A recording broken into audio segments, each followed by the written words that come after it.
តើការប្រើប្រាស់ថ្នាំអាម៉ុកស៊ីលីនមានផលប៉ះពាល់បែបណាខ្លះដល់សុខភាពបាទថ្នាំអាម៉ុកស៊ីលីននេះបងប្អូនពិតជាស្គាល់បាទមិនថាអ្នកស្រែអ្នកក្រុងអ្នកចំការអីទេបាទគឺតាំងពីចាស់ដល់ក្មេងដល់ចាស់បាទបន្ទាប់ពីប៉ារ៉ាមកគឺអាម៉ុកស៊ីលីននេះឲ្យបងប្អូនស្គាល់ច្បាស់ជាងគេបាទហ្នឹងហើយអញ្ចឹងថ្ងៃនេះវីដេអូនេះខ្ញុំនឹងចែករំលែក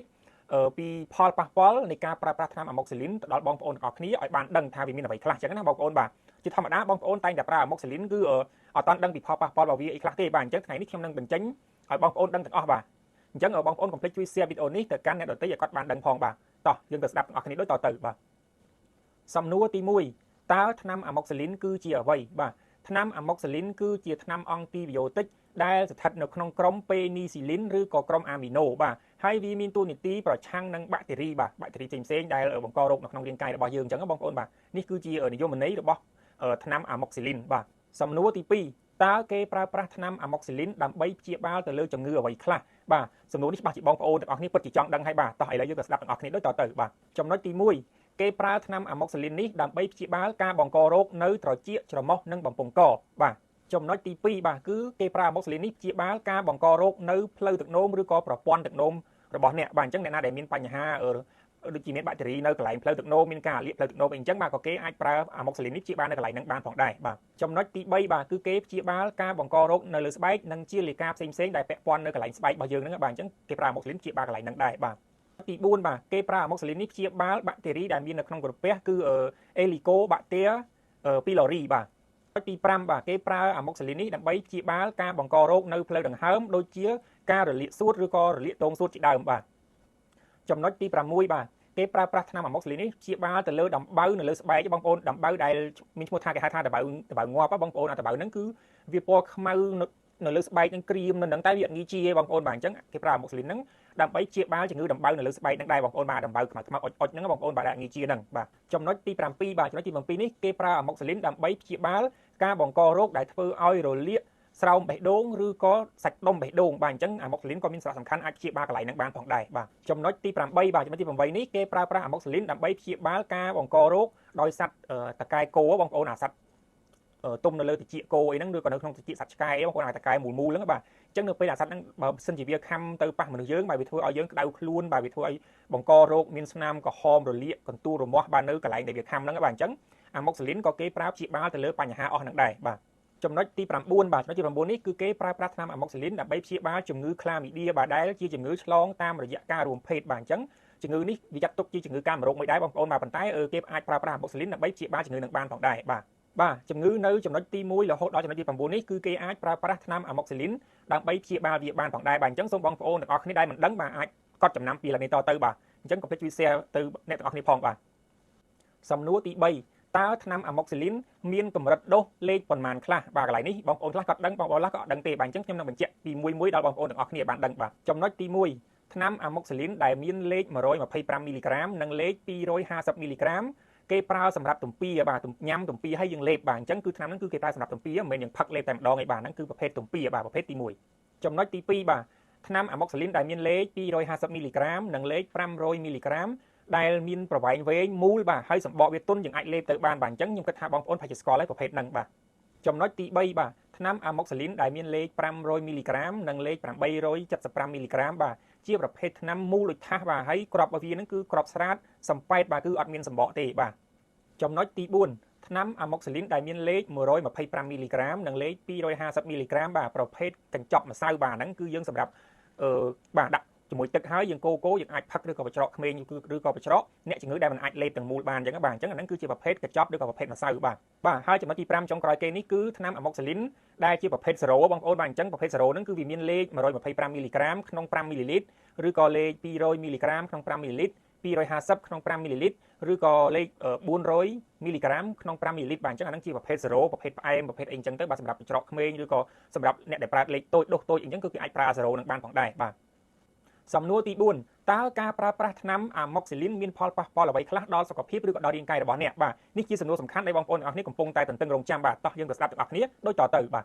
ទនៅក្នុងចំណុចនេះខ្ញុំចែកជា2ចំណុចដើម្បីពន្យល់ឲ្យបងប្អូនឆាប់ងាយយល់បាទគឺខ្ញុំបែងចែកផលប៉ះពាល់កម្រិតមធ្យមនិងផលប៉ះពាល់កម្រិតធ្ងន់ធ្ងរបាទអញ្ចឹងជាដំបូងនេះតើ ផលប៉ះពាល់កម្រិតមធ្យមនៃការប្រើប្រាស់ថ្នាំអាម៉ុកស៊ីលីនមានអ្វីខ្លះបាទចំណុចទី1បាទធ្វើឲ្យបងប្អូនមានអាការៈចង្អោរដោលបាទរចេញមកវិញអញ្ចឹងបាទហ្នឹងចំណុចទី1គឺចង្អោរបាទហើយចំណុចទី2ធ្វើឲ្យបងប្អូនអាចនឹងក្អួតចេញមកតែម្ដងបាទមានក្អួតមានដោយទាំងអាហារទាំងអីដែលបានញ៉ាំទៅហ្នឹងក៏អាចមានផលប៉ះពាល់ឲ្យក្អួតមកបានផងដែរបាទហើយចំណុចទី3បាទចំណុចទី3នេះគឺអាចធ្វើឲ្យបងប្អូនមានការរាករូសបាទអាចរាកដែរបងប្អូនបាទហើយចំណុចទី4គឺធ្វើឲ្យបងប្អូនហ្នឹងដូចថាញ៉ាំអាហារទៅអត់សូវដឹងរសជាតិទេបងប្អូនបាទដូចថាបាត់បង់រសជាតិនៃការញ៉ាំអាហារឬក៏ញ៉ាំអាហារហ្នឹងទៅដូចថាធម្មតាវាក្លិនវាឬក៏វាជាតិវាប្រៃវាផ្អែមប៉ុន្តែយើងញ៉ាំទៅយើងលេចដឹងរសជាតិហ្នឹងបានន័យថាផ្លាស់ប្ដូរ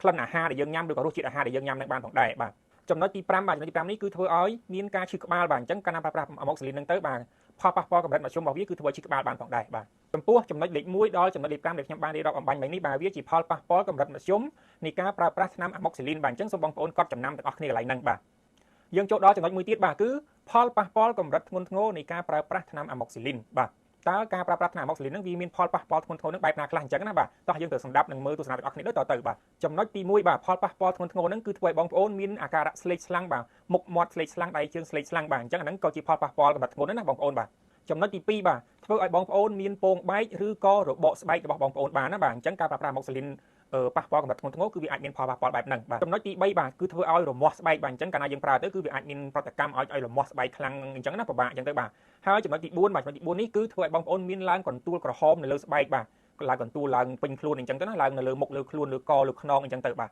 ទចំណុចទី5បាទដកដង្ហើមមកតឹងថប់ឬសំឡេងដូចហួចបាទគេហៅថា wheezing បាទអញ្ចឹងកន្លែងហ្នឹងគឺមានបញ្ហាដល់ការដកដង្ហើមរបស់អ្នកបានផងដែរបាទទី6បាទគឺធ្វើឲ្យបងប្អូនពិបាកលេបអាហារឬក៏ពិបាកដកដង្ហើមចេញចូលខ្លាំងមែនទែនបាទអញ្ចឹងកន្លែងហ្នឹងគឺនៅពេលដែលវាមានប្រតិកម្មឬក៏ផលប៉ះពាល់វាធ្ងន់ធ្ងរគឺសូម្បីតែការលេបអាហារហ្នឹងក៏ពិបាកដែរបងប្អូនបាទហ្នឹងហើយអញ្ចឹងកន្លែងហ្នឹងគឺជាផលប៉ះពាល់របស់ថ្នាំអាម៉ុកស៊ីលីនធ្ងន់ធ្ងរបាទចំណុចទី7បាទគឺធ្វើឲ្យបងប្អូនហើមមុខហើមបំពង់កហើមអណ្ដាតហើមបបោមាត់ហើមដៃហើមជើងបាទអញ្ចឹងការប្រើប្រាស់អាម៉ុកស៊ីលីនហ្នឹងដែលវាប៉ះពាល់ធ្ងន់ធ្ងរខ្លាំងគឺធ្វើឲ្យមានអាការៈហើមពេញខ្លួនឬក៏ហើមដូចអ្វីដែលខ្ញុំបានរៀបរាប់បាញ់មិញអញ្ចឹងដែរបាទចំណុចទី8បាទគឺបង្កទៅជាបញ្ហារាករូសបាទរាករូសដោយមានលាមកហ្នឹងមកគឺសិតតែទឹកឆ្វាចឬក៏ក្នុងលាមកហ្នឹងមានឈាមផងដែរបាទអញ្ចឹងអាហ្នឹងធ្ងន់ធ្ងរហើយណាបាទជាផលប៉ះពាល់នៃការប្រើប្រាស់អាម៉ុកស៊ីលីនបែបធ្ងន់ធ្ងរបាទទី9បាទគឺអាចធ្វើឲ្យរលាកពោះវៀនធំរបស់អ្នកបានផងដែរបាទកន្លែងនេះក៏ជាបញ្ហានៃឥទ្ធិពលរបស់ថ្នាំអាម៉ុកស៊ីលីនបានផងដែរបាទអញ្ចឹងកាលណាយើងប្រើទៅផលប៉ះពាល់ខ្លាំងក្លាពេកគឺវាអាចបណ្ដាលឲ្យរលាកដល់ពោះវៀនធំរបស់អ្នកបានផងដែរបាទវិញពីលេខ1ដល់លេខ9ខ្ញុំបានរៀបរាប់អំបញ្ញមិញនេះបាទវាគឺជាផលប៉ះពាល់ធ្ងន់ធ្ងរនៃការប្រើប្រាស់ថ្នាំអាម៉ុកស៊ីលីនបាទអញ្ចឹងបើសិនបើបងប្អូនមានផលប៉ះពាល់ធ្ងន់ធ្ងរបែបនេះនៅពេលដែលបងប្អូនប្រើអាម៉ុកស៊ីលីនណាឆាប់រស់រាន់ទៅមន្ទីរពេទ្យទៅជួបដុកទ័រឲ្យបានជាប្រញាប់បាទកុំទុកនៅផ្ទះយូរម៉ោងយូរពេលបាទកុំទុកកុំពន្យាពេលអ្វីទាំងអស់វាអាចបណ្ដាលឲ្យមានគ្រោះថ្នាក់ដល់ជីវិតបានផងដែរបាទចូលដល់សំណួរទី5បាទសំណួរនេះក៏សំខាន់ខ្លាំងណាស់ដែរបាទតើការប្រើប្រាស់ថ្នាំអាម៉ុកស៊ីលីនច្រើនជ្រុលហួសកម្រិតនឹងបណ្ដាលឲ្យមានបញ្ហាអ្វីខ្លះកើតឡើងដល់រាងកាយរបស់អ្នកឬក៏ដល់សុខភាពរបស់អ្នកបាទតោះយើងទៅស្ដាប់ទាំងអស់គ្នាដូចតទៅបាទចំណុចទី1បាទគឺវាធ្វើឲ្យអ្នកដួលឬក៏ប្រកាច់បាទឬក៏ពិបាកដកដង្ហើមឬក៏លេងដឹងខ្លួនតែម្ដងបាទហ្នឹងចំណុចទី1បាទចំណុចទី2បាទនៅក្នុងទឹកនោមគឺអាចមានកកសបាទល្អិតនៅក្នុងទឹកនោមហ្នឹងឬក៏មានឈាមនៅក្នុងទឹកនោមហ្នឹងតែម្ដងបាទចំណុចទី3បាទការថយចុះនៃការនោមតិចឬក៏គ្មានទឹកនោមតែម្ដងបាទហ្នឹងវាជាផលប៉ះពាល់នៃការប្រើប្រាស់ថ្នាំអាម៉ុកស៊ីលីនលើសកម្រិតច្រើនជ្រុលអីចឹងណាបាទចំណុចទី4បាទហើមផ្នែកណាមួយនៃរាងកាយបាទអញ្ចឹងបានន័យថាកន្លែងណាដែលហើមស្ប៊ុលហើមតឹងផុលបាទហ្នឹងក៏ជាផលប៉ះពាល់ធ្ងន់ធ្ងរដែរបាទដែលទាក់ទងទៅនឹងការប្រើអាម៉ុកស៊ីលីនលើសកម្រិតបាទចំណុចទី5បាទមានសភាពលេះឡាស់អន្ទះអន្ទែងឬក៏ច្បូកច្បល់នៅក្នុងខ្លួនបាទបែរថាឡាស់គេហៅថាឡាស់ឬក៏លេះឡាស់នៅក្នុងខ្លួនបាទហ្នឹងដោយសារតែបងប្អូនប្រើអាម៉ុកស៊ីលីនលើសកម្រិតលើសពីរាងកាយត្រូវការបាទគឺធ្វើឲ្យបណ្ដាលឲ្យមានបញ្ហាលេះឡាស់នឹងដែរបានផងដែរបាទចំណុចទី6បាទគឺធ្វើឲ្យបងប្អូនក្អួតចង្អោរក្នុងរយៈពេលយូរបាទគឺអត់បាត់ទេគឺនៅតែក្អួតចង្អោរជាប់គ្នាអញ្ចឹងណាបាទហ្នឹងក៏ជាផលប៉ះពាល់នៃការប្រើថ្នាំអាម៉ុកស៊ីលីនច្រើនជ្រុលហួសកម្រិតដែរបាទអញ្ចឹងចំណុចលេខ1ដល់ចំណុចទី6នេះបាទគឺជាផលប៉ះពាល់នៃការប្រើប្រាស់ថ្នាំអាម៉ុកស៊ីលីនដែលប្រើប្រាស់ច្រើនជ្រុលលើសកម្រិតដែរបាទអញ្ចឹងបងប្អូនត្រូវតែកត់ចំណាំកន្លែងហ្នឹងអស់គ្នាបាទចំណុចកត់ចំណាំមុនពេលបងប្អូនប្រើប្រាស់ថ្នាំអាម៉ុកស៊ីលីនតើបងប្អូនត្រូវដឹងអ្វីខ្លះចឹងណាបាទអញ្ចឹងបងប្អូនមិនគួរប្រើប្រាស់ថ្នាំអាម៉ុកស៊ីលីនទេប្រសិនបើបងប្អូនមានប្រតិកម្មអាឡែស៊ីជាមួយនឹងអង់ទីប៊ីយោទិកដែលស្ថិតនៅក្នុងក្រុមពេនីស៊ីលីនណាបាទដូចជាអំពីស៊ីនបាទអាម៉ុកស៊ីលីនបាទពេនីស៊ីលីនឬក៏ឌីក្លូសាស៊ីលីនបាទឬក៏តាជីសាស៊ីលីនអីចឹងទៅបាទអញ្ចឹងគឺវាមានប្រភេទថ្នាំទាំងអស់ហ្នឹងបាទអញ្ចឹងឈ្មោះផ្សេងៗគ្នាហ្នឹងបាទវាស្ថិតនៅក្នុងក្រុមអង់ទីប៊ីយោទិកពេនីស៊ីលីនអញ្ចឹងណាបាទអញ្ចឹងបើសិនជាបងប្អូនមានប្រវត្តិឬក៏មានប្រតិកម្មអាឡែស៊ីជាមួយហ្នឹងគឺបងប្អូនអត់ត្រូវការប្រើប្រាស់វាទេបាទគឺយើងមានប្រភេទផ្សេងសម្រាប់ប្រើប្រាស់អីចឹងទៅឬក៏ពិគ្រោះជាមួយដុកទ័ររបស់បងប្អូនដែលគាត់ព្យាបាលអ្នកឲ្យគាត់ហ្នឹងប្រាប់ថាត្រូវធ្វើម៉េចល្អអញ្ចឹងណាបាទចំណុចចុងក្រោយគេដែលជាចំណុចសំខាន់ណាបាទអញ្ចឹងបើសិនបើបងប្អូនចង់ប្រើប្រាស់ថ្នាំអាម៉ុកស៊ីលីនដើម្បីឲ្យវាមានសុខភាពល្អសម្រាប់បងប្អូនណាបាទអញ្ចឹងជាដំបូងបងប្អូនត្រូវតែទៅជួបដុកទ័រឲ្យបងប្អូន ប្រាប់ពីប្រវត្តិរបស់បងប្អូនបើសិនបើបងប្អូនបាទទី1មានជំងឺបញ្ហាតម្រងនោមបាទហ្នឹងជារឿងសំខាន់ណាបាទអញ្ចឹងបើសិនជាបងប្អូនមានបញ្ហាតម្រងនោមក៏ត្រូវប្រាប់ទៅដុកទ័រដែរថាខ្ញុំមានបញ្ហាតម្រងនោមយ៉ាងទៅបាទហើយចំណុចទី2បាទគឺការឈឺបំពង់កញឹកញាប់មានហើមកូនកណ្ដុរនៅកឬក៏នៅឃ្លៀកញឹកញាប់បាទអញ្ចឹងចំណុចទី2ហ្នឹងក៏សំខាន់ដែរណាអញ្ចឹងបងប្អូនបើមានបញ្ហាហ្នឹងគឺឆាប់ប្រាប់ទៅដុកទ័រដែរបាទហើយចំណុចទី3បាទគឺធ្លាប់មានប្រវត្តិរីករុះដោយសារតែការប្រើប្រាស់ថ្នាំអង់ទីប៊ីយោទិកពីមុនមកបាទអញ្ចឹងបានន័យថាបងប្អូនធ្លាប់ប្រើ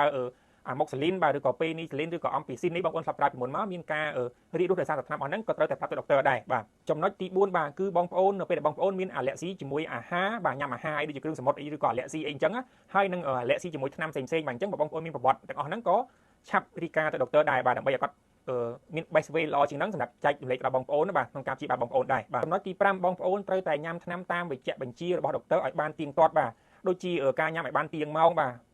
ឧទាហរណ៍ថាដុកទ័រគាត់ចេញវេជ្ជបញ្ជាបងប្អូនញ៉ាំក្រោយអាហារព្រឹកក្រោយអាហារថ្ងៃត្រង់ក្រោយអាហារល្ងាចអីចឹងទៅបាទអញ្ចឹងបងប្អូនត្រូវញ៉ាំឲ្យទៀងម៉ោងកុំឲ្យវាខកកុំឲ្យវាខានអីបាទហ្នឹងញ៉ាំឲ្យទៀងម៉ោងបាទហើយដុកទ័រកំណត់ឲ្យបងប្អូនញ៉ាំរយៈពេល7ថ្ងៃឧទាហរណ៍7ថ្ងៃអញ្ចឹងបងប្អូនញ៉ាំ7ថ្ងៃបាទមិនមែនបងប្អូនញ៉ាំបាន3 4ថ្ងៃ